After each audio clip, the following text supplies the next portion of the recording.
काय रे गण्या, असा डोक्याला हात लावून का बसलास? शनी डोक्यावर येऊन बसला की काय तुझ्या?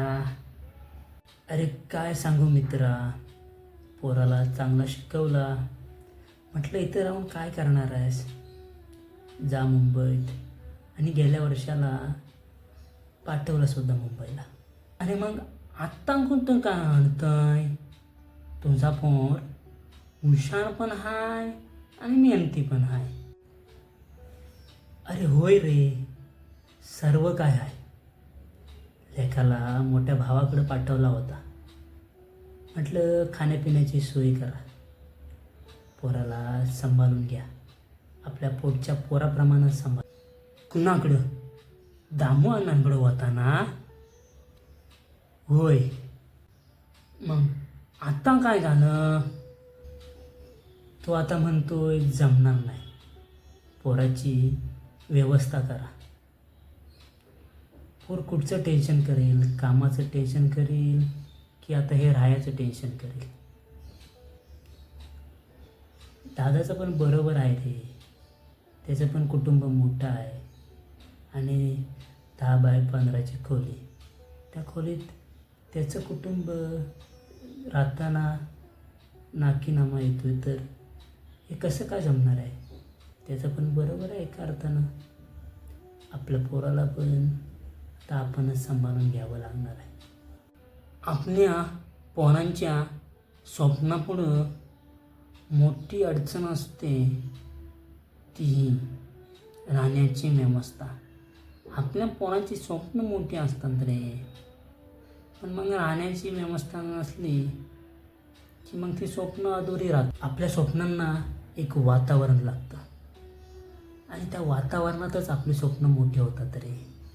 त्यांना खतपाणी, त्यांना हवामान त्या एका वातावरणातच मिळतात आणि मगच स्वप्न पुढे होतात. आपल्या पोरांची पण स्वप्न तशीच आहेत, पण ते वातावरण चुकीचं आहे.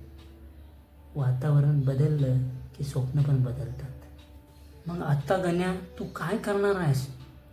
सुन्या तसा संसाराला लाथ मारून मुंबईस गेला तसा तू पण जाणार आहेस? या संसाराला उघड्यावर टाकून तू तिकडे मुंबईला जाणार आहेस? काय करू तूच सांग. पोराला गावाला बोलवला तर पोराची लग्न होणार नाही. आता तू बघतोयस गावात चांगली शिकलेल्या पोरांची लग्न होत नाही आहेत. गावाला बोलवून त्याला काय करू सांग? ना रोजगाराची संधी उपलब्ध आहे, ना सरकारच्या योजना उपलब्ध आहेत. सरकारच्या योजना येतात त्या वरच्यावर ढापल्या जातात. ना रोजगार मिळत आहे, ना पोरांना पोरी भेटत आहेत. काय करायचं तूच सांग. ही शेती करून फक्त पोट भरणार आहे का आता इथं? तूच सांग. तुझं पण बरोबर आहे रे, पण हे शिवार, ही आपली गुरंढोरं, हा आपला संसार टाकून तुझं मन त्या शहरात रमल का रे? आणि तू तिथं जाऊन काय करणार आहेस ते सांग मला. जीव गोत्यात पडलाय रे गण्या. काय करू कलेनसं झाले.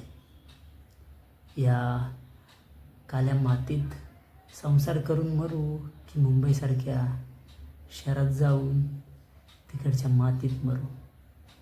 काय करू कलेनसं झालं. हा बघ पोराचाच फोन आला. उंचन बघ काय म्हणतोय पोर तुझा आता.